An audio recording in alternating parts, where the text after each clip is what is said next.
অষ্টম শ্রেণীর শিক্ষার্থীদের জন্যই আজকের এই অনলাইন ক্লাসে আসা।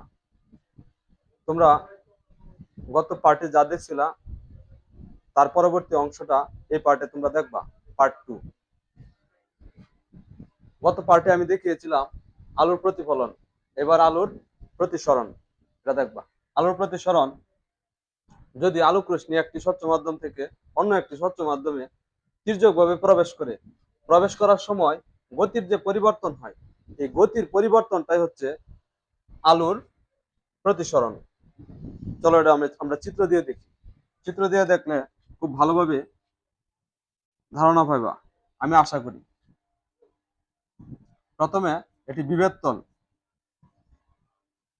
তল, আর এটা অবিলম্ব।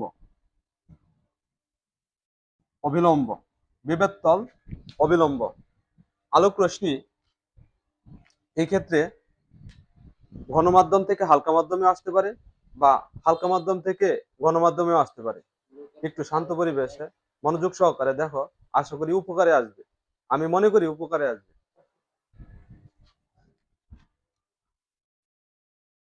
ঘনমাধ্যম, ঘনমাধ্যম, আলোক রশ্মি গণমাধ্যম থেকে আপতিত রশ্মি গণমাধ্যম থেকে হালকা মাধ্যমে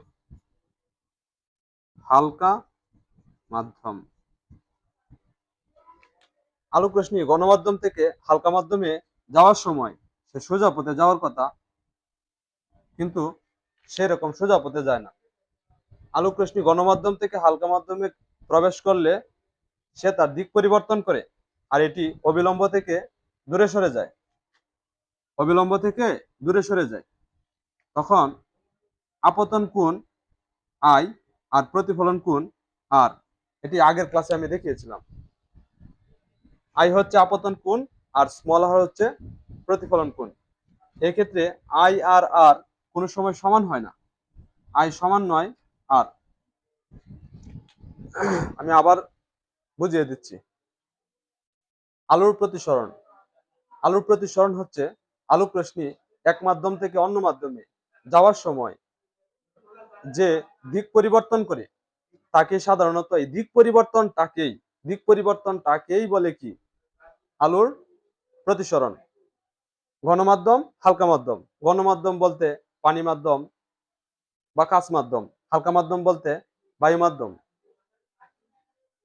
আমি এটা মাধ্যমগুলো লিখে দিচ্ছি। পানি মাধ্যম বা কাঁচ মাধ্যম। হালকা মাধ্যম বলতে বায়ু মাধ্যম। আলোক রশ্মি তির্যকভাবে অবিলম্ব বরাবর আপতিত হয়ে প্রতিফলন হওয়ার সময় অবিলম্ব থেকে দূরে সরে যায়। এই ঘটনাটি হচ্ছে গণমাধ্যম থেকে হালকা মাধ্যমে আলোক রশ্মি প্রবেশ করলে অবিলম্ব থেকে দূরে সরে যায়। তার বিপরীত ঘটনাটা হচ্ছে হালকা মাধ্যম থেকে যদি গণমাধ্যমে আসতো, তাহলে অবিলম্বের কাছে আসতো আলোক রশ্মি। আশা করি আজকের মতো এই পর্যন্তই, বুঝতে পারছি।